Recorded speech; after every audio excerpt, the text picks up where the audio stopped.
नमस्कार साथियों, स्वागत है आपका आपके इस यूट्यूब चैनल स्टेट लेवल पर। दोस्तों, आज 8 मार्च 2025 की करंट अफेयर हम देखेंगे। प्रतिदिन की बाती शुरुआत करेंगे उसी सकारात्मक विचार के साथ जो आप में एक ऊर्जा लाता है, आपको धैर्यवान बनाता है। जो चलिए देखते हैं। जो लोग तुम्हें कमज़ोर समझते हैं उन्हें तब तक जवाब मत दो जब तक तुम्हारी सफलता खुद उन्हें शर्मिंदा न कर दे। जी हाँ दोस्तों, आप भली भांति इस बात से परिचित हैं कि कुछ हमारे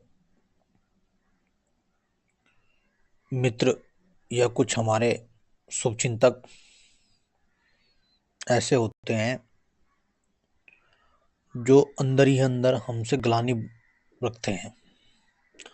दोस्तों, उन्हें तब तक आप जवाब मत दो जब तक आपकी सफलता उन्हें खुद शर्मिंदा ना कर दे। यानी इस बात से यही तात्पर्य है कि आप लगे रहिए और अपनी सफलता दिखाकर उन सभी लोगों का मुंह बंद करिए। तो मेरा आपसे यही विनम्र निवेदन है कि आप लगे रहिए, एक ना एक दिन अवश्य आपको सफलता मिलेगी। चलिए इसी मोटिवेशनल विचार के साथ आज की करंट अफेयर शुरुआत करते हैं और पहला प्रश्न देखते हैं। दोस्तों, अंतर्राष्ट्रीय महिला दिवस आज 8 मार्च है और आज अंतर्राष्ट्रीय महिला दिवस है। इस सभी की आप सभी को हार्दिक बधाई। इस पहले प्रश्न से हम सीखेंगे कि आज अंतर्राष्ट्रीय महिला दिवस कब मनाते हैं। तो चलिए इसके बारे में डिटेल जान लेते हैं। Women day 2025 accelerate action theme के साथ 8 मार्च को मनाया जाएगा अंतर्राष्ट्रीय महिला दिवस। इसके बारे में जान लेते हैं।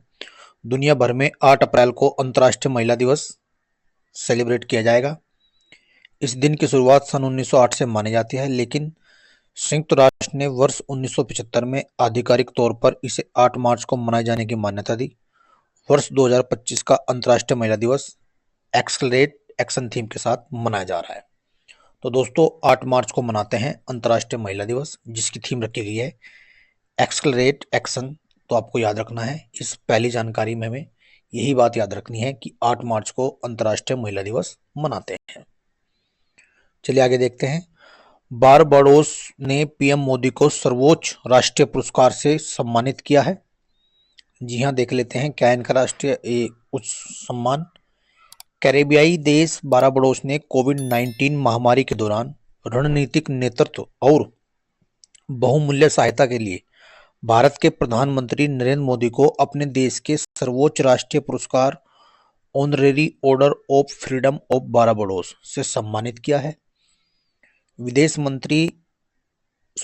राज्य मंत्री पवित्रा मार्गेरिटा ने प्रधानमंत्री मोदी की ओर से ब्रिजटाउन में आयोजित एक समारोह में यह पुरस्कार स्वीकार किया।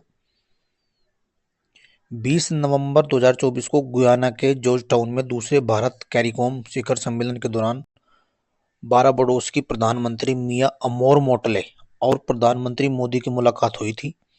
इस दौरान बारबाडोस की प्रधानमंत्री मोटले ने कोविड-19 महामारी की विकट स्थिति में अंतर्राष्ट्रीय सहयोग और समर्थन को मजबूत करने में प्रधानमंत्री मोदी की महत्वपूर्ण भूमिका को सराहते हुए उन्हें honorary order of freedom of Barbados देने की घोषणा की थी, जो उन्होंने हाल ही में अभी दिया है।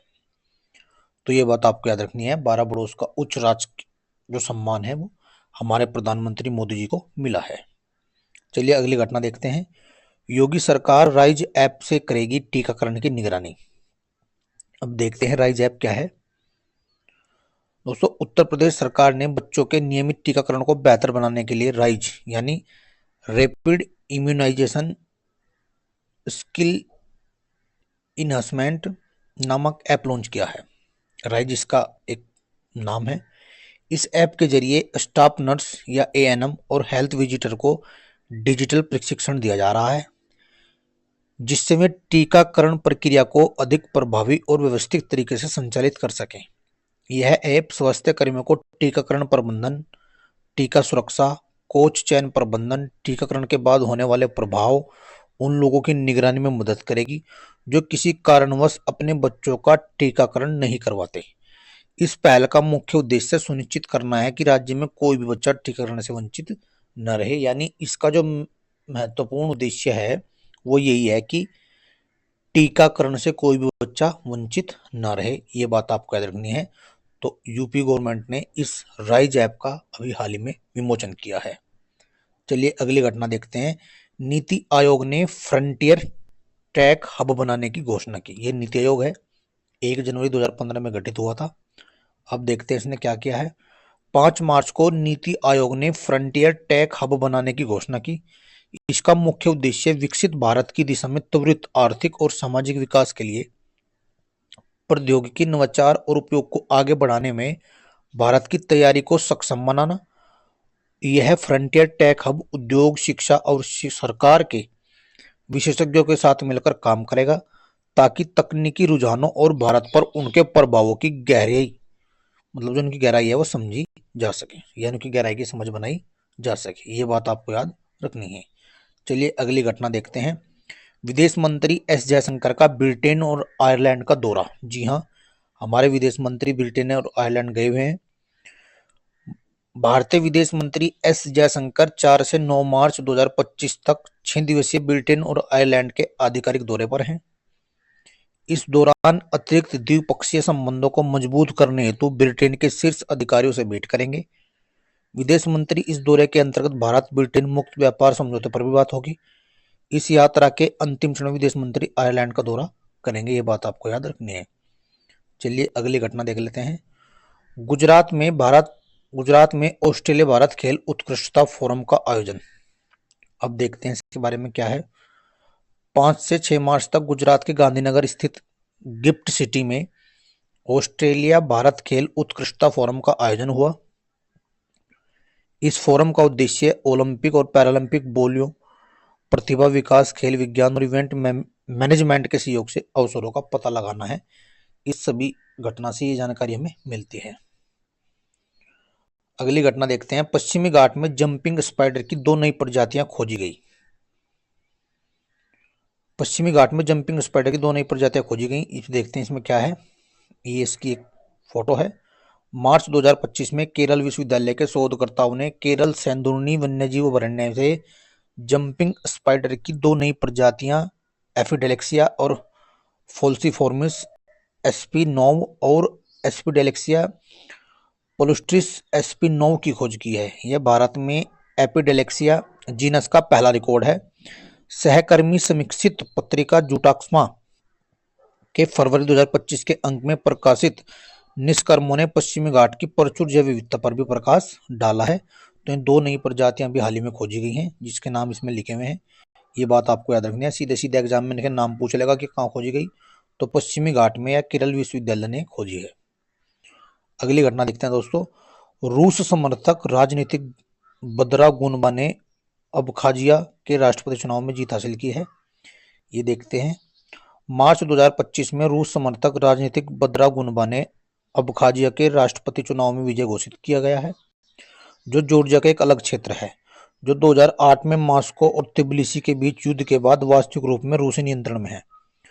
बद्र गुनबा ने 54.73% वोट हासिल किए हैं। उन्होंने विपक्षी उम्मीदवार अगदुर अदरजिम्बा को हराया है, जिन्हें 41.54% वोट मिले हैं, यानी 41.54% वोट मिले हैं, इन्हें 41.54% वोट मिले हैं।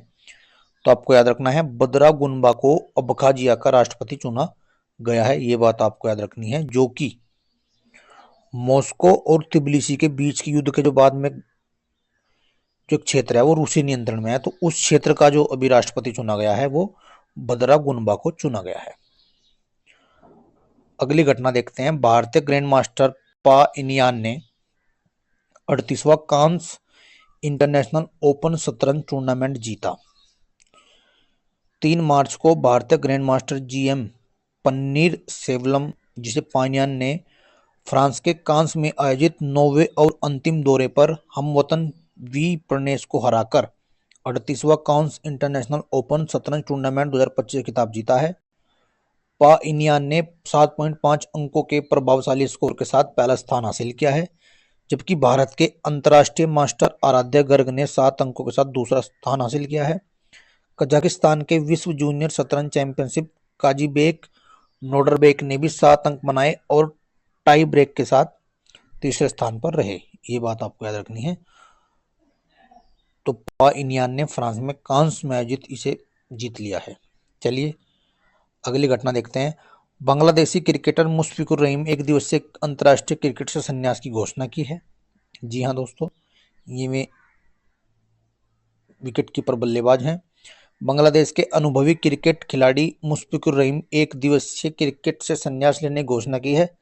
36 वर्षीय विकेट कीपर बल्लेबाज ने अपने फेसबुक पेज पर एक पोस्ट के जरिए घोषणा की है। हालांकि उन्होंने कहा है कि मैं टेस्ट क्रिकेट बांग्लादेश का प्रतिनिधित्व जारी रखेंगे, यानी भी खेलते रहेंगे। तो ये बात आपको इससे सीखने को मिलती है दोस्तों। तो ये थी आज की 10 महत्वपूर्ण घटना। अब देखते हैं रिवीजन। और रिवीजन में मैं आपको बता दूं, रिवीजन में मैंने लिया है जनवरी यानी जनवरी 2025 से।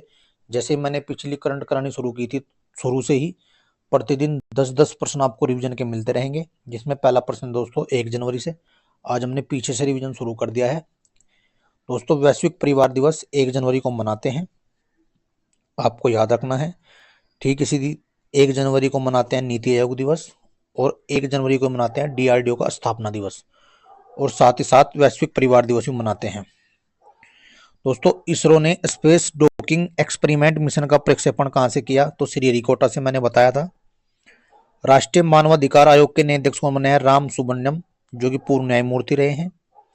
सातों महाद्वीप की ऊंची चोटियों पर चढ़ने का रिकॉर्ड किसने बनाया? तो काम्या कार्तिकेयन ने बनाया था, ये भी मैंने बताया था आपको।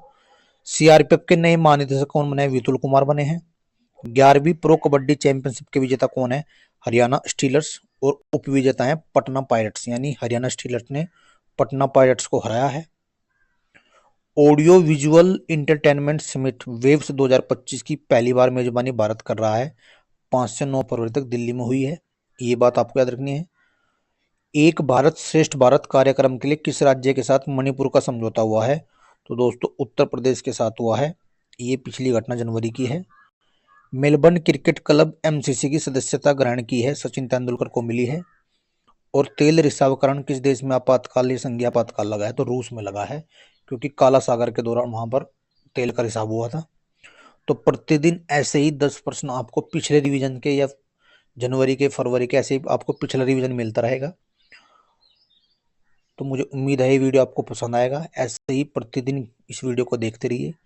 जय हिंद, जय भारत।